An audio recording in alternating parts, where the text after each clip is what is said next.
On entendait Maëlle Laurent nous rappeler que Gérald Darmanin pointait la complaisance de LFI. C'est l'ultra-gauche qui a tué manifestement dans la mort du jeune Quentin. Il y avait évidemment LFI qui s'en défend largement. Aucun lien entre LFI et la mort de Quentin, nous dit ce soir Sophia Chikirou sur BFM TV. On a entendu plus tôt les réactions de Manuel Bompard. Il n'empêche, sur les violences d'extrême gauche, il y a manifestement un peu une sous-estimation. Bonsoir Geoffroy Antoine. Bonsoir Stéphanie. Vous êtes journaliste au JDD, vous avez publié un article ce matin, vous avez justement enquêté sur les violences d'extrême gauche et ce qui en ressort, c'est qu'il s'agit, je le disais, d'une menace largement sous-estimée. Absolument. Alors c'est une menace qui est sous-estimée d'abord sur le volet politique, sur le volet médiatique aussi et sur le volet, disons, pénal, judiciaire.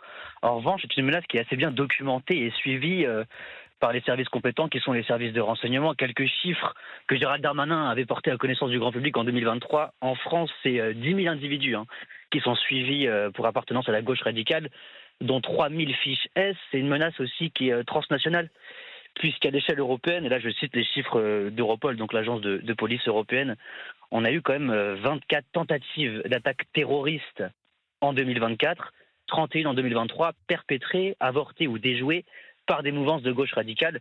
Ça caracole en tête juste derrière en fait les statistiques du djihadisme en Europe. Donc c'est dire l'étendue de la menace sur un plan numéraire. Maintenant, je pense qu'il faut aussi appréhender le caractère protéiforme en fait de cette menace. Il y a ce qu'on voit et ce qui s'est passé avec Quentin, c'est-à-dire les antifascistes, les groupuscules antifascistes qui sévissent dans les manifestations, qui sévissent dans les rassemblements politiques, notamment les rassemblements politiques de la France insoumise, en tout cas de la gauche au sens large. Il y a aussi la dimension d'écologie radicale. Alors là, on est pareil sur de la mouvance ultra-gauche, extrêmement violente, extrêmement bien organisée. Je rappelle qu'il y a quelques années, c'était 44 gendarmes qui étaient blessés à Sainte-Soline, 5 véhicules incendiés. Donc là, on est sur quelque chose de très structuré. Et enfin, et ça, on s'en aperçoit depuis quelques mois, cette mouvance de gauche radicale s'en prend de façon très directe à notre armée française, à notre capacité de défense. Et ça sort pas de mon chapeau. C'est la DRSD, la Direction du renseignement, de la sécurité et de la défense. Concrètement, la DRSD, c'est le contre-espionnage de l'armée française, c'est le contre-espionnage militaire qui s'alarmait en juillet dernier des attaques de l'ultra-gauche contre des entreprises de défense françaises, contre des producteurs de drones, contre Thales notamment. Voilà, donc on a une menace vraiment plurielle, protéiforme et assez peu appréhendée puisque les suites judiciaires ne conduisent rarement à des sanctions lourdes. La plupart du temps, il y a une dizaine d'affaires qui ont été portées à la connaissance du grand public et on est dans la quasi-majorité des cas à des peines de prison avec sursis. Merci Geoffroy Antoine. C'était important de vous entendre parce que les chiffres sont têtus et implacables. Jules Torres. Mais bien sûr, Geoffroy Antoine a absolument raison. D'abord, politiquement, c'est vrai que cette menace, elle est complètement sous-estimée et ça fait des années. Et c'est vrai que Pierre Gentillet, par exemple, tout à l'heure parlait de la mort de Clément Méric, qui était évidemment en 2014 un drame. Mais c'est vrai que Manuel Valls, qui était ministre de l'Intérieur à l'époque, avait répondu en disant qu'il allait dissoudre tous ces groupuscules d'extrême droite. Et c'est un petit peu ce qui manque, pardonnez-moi, dans les réactions de nos politiques hier. Emmanuel Macron a pris la parole. C'est vrai qu'on l'attendait pas forcément, puisque ces dernières années, quand il s'agit des faits divers, il accuse ceux qui en parlent de brainwashing et de laver les esprits. Donc là, en l'occurrence, le président de la République a répondu. Bon, il était sobre. Il a eu des mots essentiels. Il a eu des mots extrêmement justes. Mais le problème, c'est qu'il n'a ciblé personne. Et mal nommer les choses, c'est ajouter du malheur au monde. Et donc, en ne nommant pas l'extrême gauche, eh bien, Emmanuel Macron, il s'arrête au seuil de la vérité. C'est-à-dire que le sujet aujourd'hui, c'est l'extrême gauche. Et cette extrême gauche qui tue, c'est ce qu'on a essayé de dire dans le journal du dimanche. C'est elle aujourd'hui qui est en train de saper nos institutions. C'est elle qui est en train d'instaurer un climat politique qui est suffocant, qui est insupportable à l'aune d'une campagne municipale et surtout à l'aune d'une élection présidentielle où sans doute on aura la campagne présidentielle la plus violente de l'histoire de la Ve République. Donc là, il faut objectivement un sursaut. Et c'est vrai que quand on voit les réactions des politiques, en tout cas de ceux qui sont au pouvoir, je pense à Emmanuel Macron, je pense à Laurent Nunez, je mets Gérald Darmanin d'un autre côté parce que lui, au contraire, il a décidé de nommer, il a décidé de dire ce qu'il voyait et de dire ce qu'il pensait.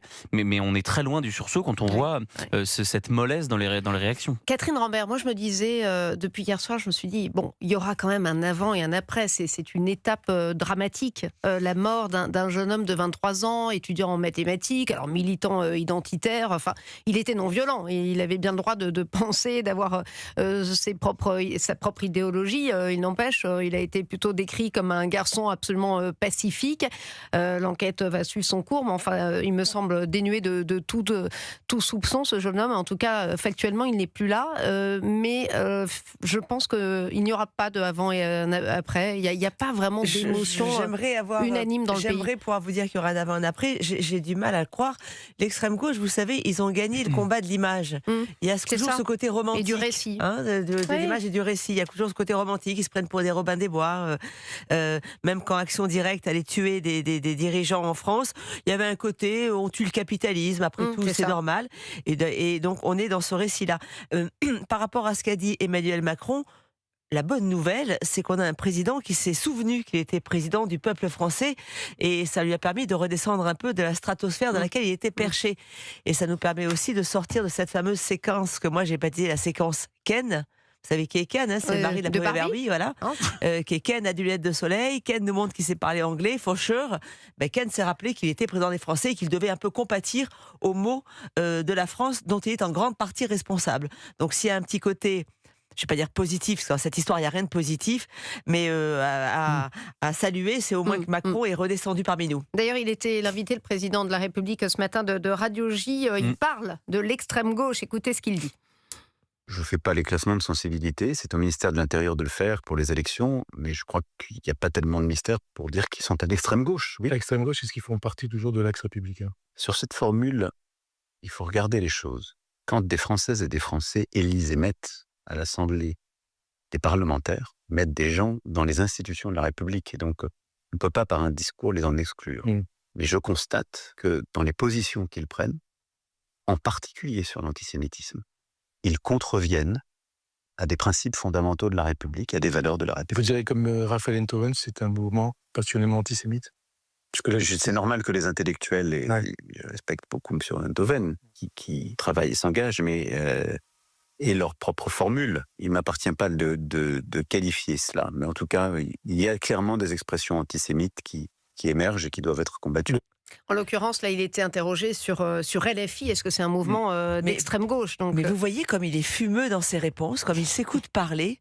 C'est quand même simple de condamner un mouvement, de dire ça c'est l'extrême gauche, c'est condamnable, c'est clair. Non, il se paraphrase, il s'écoute parler. J'ai l'impression qu'il change sa voix pour montrer qu'il va dire quelque chose d'important. Et quand vous regardez les images, il plisse les yeux comme si vraiment il voulait montrer qu'il est concentré sur lui-même. Mais il est absolument pas clair. Moi, j'ai pas tout compris dans cette intervention de ces jours-ci, là, de ces dernières heures. Et encore une fois, on a l'impression qu'il joue un peu avec la réalité, même s'il pose quelques mots. Oui, parce qu'il dit quand même qu'il y a clairement des expressions antisémites qui émergent au sein de LFI et qui doivent être combattues. Ça le mérite quand même d'une forme de clarté, Jules Torres.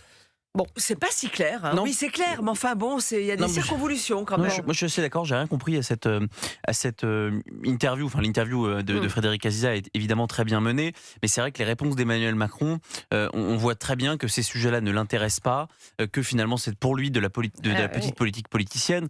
Il a raison de dire au départ que c'est pas au président de la République de classifier les partis politiques. Moi, je considère que c'est même pas au ministère de l'Intérieur, qui est une autorité administrative, de classifier les partis politiques. Emmanuel Macron, c'est une sorte d'autorité morale en tant que président de la République, mais c'est certainement pas une autorité ni un pouvoir juridique. Donc à ce titre-là, il a raison. Du reste, il y a assez d'exemples dans l'actualité, il y a assez d'exemples dans les prises de parole de la France Insoumise pour qu'on puisse les qualifier de partis d'extrême gauche. C'est un parti qui... contrairement à ce qu'il dit en ce moment, prône la violence. Olivier Faure n'est pas d'accord. En permanence. Oui, mais vous savez, Olivier Faure, Olivier Faure, il sait même plus où il habite. Si, justement. Et il a besoin de la gamelle aux prochaines élections législatives. Voilà, donc évidemment qu'il va défendre la France Insoumise. Mais la France Insoumise aujourd'hui est un parti qui revendique la violence, qui a un certain nombre de ses candidats et de ses porte-paroles, de ses cadres qui ont été condamnés. J'en cite que 3. Jean-Luc Mélenchon, condamné pour acte d'intimidation et de rébellion contre l'autorité judiciaire. Monsieur Delogu, qui a été condamné pour violence aggravée parce qu'il qu'il s'en est pris à une conseillère principale d'éducation dans un blocus lycéen à Marseille en 2023 et pompon sur la Garonne si je puis dire, monsieur Raphaël Arnaud, triple fiché S, qui est aujourd'hui député, qui a été condamné pour violence en réunion pour s'en être pris avec 5 de ses camarades de la jeune garde à un jeune homme de 18 ans il y a quelques années. Donc voilà, aujourd'hui, ça nous permet quand même ces exemples-là de pouvoir qualifier la France insoumise d'extrême gauche, ne serait-ce que si on les compare au Parti socialiste. Ça, moi, je trouve pas que évidemment que extrême gauche est infamant, mais dans tous les pays du monde, il y a une extrême gauche, il y a une gauche, il y a une droite, il y a une extrême droite, il y a un centre, il y a même une sorte d'extrême centre. Le mérite de cette interview, c'est qu'il a qualifié les LFI d'extrême gauche. Oui, je crois que c'est ce qu'on va seulement retenir. Mais le problème, c'est que là aussi, les changements, parce que quand il nous parle d'arc républicain, à la très bonne question de Frédéric Aziza, même sur ça, c'est Emmanuel Macron qui a créé cet arc républicain. En tout cas, c'est François Mitterrand qui avait créé le cordon sanitaire vis-à-vis du Front National, mais Emmanuel Macron a restauré cet arc républicain. Et il faut quand même comprendre qu'avec Emmanuel Macron, il y a semaine A et semaine B. Semaine A, la France insoumise et le RN n'appartiennent pas à l'arc républicain. Semaine B, par exemple, quand il y a les rencontres de Saint-Denis, quand il y a les consultations sur l'Ukraine, là on invite à l'Élysée ou on invite à Saint-Denis les partis qui ne sont pas dans l'arc républicain. Donc on ne comprend plus rien finalement à sa logique politique. Je pense que c'est complètement un globi-boulga, cet arc républicain. À partir du moment où vous êtes représenté à l'Assemblée nationale, que vous avez des Français qui élisent des députés ou des sénateurs ou des députés européens, vous faites partie de l'arc républicain. Évidemment. Emmanuel Macron qui a aussi été interrogé, vous savez, on lui a beaucoup reproché sur son absence à la marche contre l'antisémitisme le 12 novembre 2023. Vous écouterez après la pub ce qu'il a répondu, le président de la République. À tout de suite. Je vous l'avais promis avant la publicité. Emmanuel Macron qui s'est enfin expliqué sur son absence lors de la marche contre l'antisémitisme le 12 novembre 2023. Il était sur Radio J ce matin. Écoutez sa réponse. Je ne prends pas mes décisions sous influence de qui que ce soit, et ça c'est des ragontins, c'est totalement faux. Je n'ai jamais fait de marche depuis que je suis président de la République. Je considère que ma fonction, ma mission, c'est d'abord de mettre des mots et de dire au nom de la nation. C'est pour ça que le jour même de la marche, j'ai pris ma plume et j'ai écrit un texte sur l'antisémitisme. Et ensuite, c'est d'agir et de décider. Mais vous avez raison de rappeler tout ça. Et moi, je veux ici dire combien les gouvernements successifs ont agi. On est de fait. Sur la marche, une question quand même. Est-ce que vous regrettez de ne pas y avoir participé? J'hésitais à refaire, est-ce que vous participez à une telle marche? Je l'expliquerai sans doute mieux pourquoi je ne le fais pas, parce que manifestement, chez certains, ça n'a pas été compris, mais j'espère que toute l'action qu'il y a eu ensuite, en particulier le fait que le 7 février qui a suivi, la France a non seulement rendu hommage à ses victimes, mais à toutes les victimes du monde entier, aux familles d'otages, et nous avons été le seul pays au monde à le faire. Et je pense que c'est plus ça mon rôle. À la lumière de l'explosion de l'antisémitisme en France, est-ce qu'il n'aurait pas été plus simple de dire bah oui, écoutez, je regrette, c'était peut-être une erreur. Bon, apparemment, il ne le pense pas, Emmanuel Macron. Mais Emmanuel Macron n'a aucune empathie, c'est ça qui le caractérise. Là encore, si vous comprenez, j'aimerais bien qu'on fasse une interro écrite pour savoir qui a compris la réponse du président. Mais en effet, il faut lui expliquer que tout le monde dit que c'était une erreur. À la France et à l'étranger, tout le monde a dit que c'était une erreur. C'est le seul à ne pas le reconnaître. Ça n'aurait pas tué de dire oui, c'était une erreur de jugement. Bien sûr qu'un président ne fait pas de manifestation. Mais enfin, c'est pas une manifestation pour protester contre l'augmentation du prix des spaghettis. C'est une manifestation pour protester contre un drame épouvantable. Donc, on aurait attendu sa présence. C'est comme si François Hollande n'était pas descendu dans la rue après les attentats Charlie Hebdo. Vous comprenez? Voilà, c'est ce ressort-là. On en est là. Et plutôt de dire, j'aurais peut-être dû venir, mais néanmoins, mes réponses, parce qu'il parle de sa lettre qu'il a fait. Moi, je me rappelais même plus qu'il avait écrit une lettre au lendemain des attentats de ces attentats. Donc, reconnaître qu'on a fait une erreur et puis dire voilà. Les actions fermes que j'ai prises et que je veux continuer de prendre pour protéger nos compatriotes juifs, ça, il l'a pas fait. Oui, la lettre était avec vous par la pensée, mais pas physiquement. Mais qui s'en rappelle? Pardonnez-moi, demandez à la qui s'en rappelle de Macron, personne ne s'en rappelle. Jules Torres. Non, mais c'est vrai que ne pas s'être rendu à cette manifestation du 12 novembre 2023, c'est un boulet pour Emmanuel Macron. C'est-à-dire qu'il le traîne depuis maintenant quasiment un peu plus de 2 ans, parce que, il n'y a pas eu d'acte ensuite. Le seul acte qu'on pourrait retenir d'Emmanuel Macron, qui est reprise par Aurore Berger, de Caroline Yadan sur l'antisémitisme. Qui n'a même pas été portée par le président de la République, qui pour l'instant tarde à être inscrite à l'agenda de l'Assemblée nationale et du Sénat. La seule chose qu'Emmanuel Macron a faite de manière extrêmement claire, c'est la reconnaissance de la Palestine en bafouant toutes les conditions qu'il avait lui-même dictées, c'est-à-dire, vous vous souvenez, la libération des otages et un cessez-le-feu dans la bande de Gaza. Demande encore ce soir la démilitarisation du Hamas. Il était couru d'avance que c'était difficile de faire confiance à ce mouvement terroriste. Quand même. Mais donc la question aujourd'hui, c'est est-ce qu'Emmanuel Macron, depuis le 7 octobre 2023, a fait quelque chose pour faire baisser l'explosion des actes antisémites? La plupart des spécialistes, la plupart des Français juifs vous disent que non. Ils vous disent qu'au contraire, il y a la France Insoumise qui a en effet contribué, ils sont 92% selon un sondage IFOP, à dire que la France Insoumise a contribué à faire monter ce climat. Mais Emmanuel Macron n'a rien fait pour endiguer des arbres. Il les plante même pas, il rajoute de la terre. Et puis vous avez un problème aussi, c'est qu'Emmanuel Macron, dans la même interview à Frédéric Aziza, s'en est pris par exemple à Bruno Retailleau sur, vous savez, la question de l'état de droit, parce que Bruno Retailleau a lancé sa campagne présidentielle en disant qu'il fallait remettre en cause cet état de droit. Vous avez quand même dans l'actualité récente un certain nombre de faits judiciaires qui nous interrogent. Quand vous avez une nourrice qui empoisonne toute une famille, y compris des enfants, et qu'elle crie sa haine des Juifs et d'Israël, la justice ne reconnaît pas le caractère antisémite. Vous avez tout un tas d'affaires aujourd'hui où il y a objectivement des actes antisémites et où l'aspect antisémite n'est pas convoqué, mais ce qui est cocasse, c'est que Emmanuel Macron, vous avez entendu l'autre jour, veut rendre inéligibles les élus condamnés pour antisémitisme. Mais le problème, c'est que vous venez de le rappeler, c'est rarement retenu l'antisémitisme. Et puis c'est peut-être effectivement dangereux par la suite, mais c'est rarement retenu de toute manière. D'ailleurs, certains spécialistes disent même que cette proposition d'Emmanuel Macron, donc de rendre en effet inéligible quasiment à vie et de manière obligatoire les personnes condamnées pour des propos racistes ou antisémites, il y avait une proposition de loi en 2017 qui avait été jugée anticonstitutionnelle. Bon, moi je suis pas un grand défenseur du Conseil constitutionnel d'habitude, mais c'est vrai que cette idée elle serait très dangereuse, d'abord parce que vous avez quand même sur le terrain de la liberté d'expression un champ qui est en train de se réduire comme peau de chagrin depuis des années, avec un certain nombre de condamnations toujours du même côté. Il suffit qu'Éric Zemmour dise que le ciel est bleu et qu'Emmanuel Macron dise qu'il est gris. Et Éric Zemmour, il sera condamné par la justice française. Donc vous voyez très bien que c'est un problème et que c'est un précédent dangereux. Mais quand vous n'arrivez à ne plus rien faire, quand vous avez 11% de Français qui sont satisfaits de vous, vous essayez de faire un petit peu de mousse et de faire des lois. Mais vous savez, attendez Catherine, parce que je voudrais avancer rapidement. Alors terminer sur ce sujet. La punition pour Emmanuel Macron, c'est que son interview, et c'est dommage qu'il a fait, notre confrère a fait une bonne interview, elle passe complètement entre les gouttes de l'actualité. C'est-à-dire que je pense qu'aucun Français n'a conscience de la parole qu'a prise Emmanuel Macron. Et ça, c'est dramatique. Ça n'est jamais arrivé sur les autres présidents. Il a tellement dilué sa parole. Plus personne ne l'écoute. Vous avez raison. Qu'attendre de la visite de Laurent Nunez demain en Algérie? Je voulais vous faire réagir à cette question aussi, puisque ça fait 2022, je crois qu'aucun ministre ne s'était pas rendu en Algérie. Le ministre de l'Intérieur donc s'envolera demain pour 2 jours. Il y a eu Jean-Noël Barrot qui était allé. Oui, absolument. Son homologue algérien sur la question épineuse des OQTF qui sont jamais récupérés par l'Algérie, ou encore le cas du journaliste français Christophe Glaise détenu sur place. Vous en attendez quelque chose, Jules Torres ?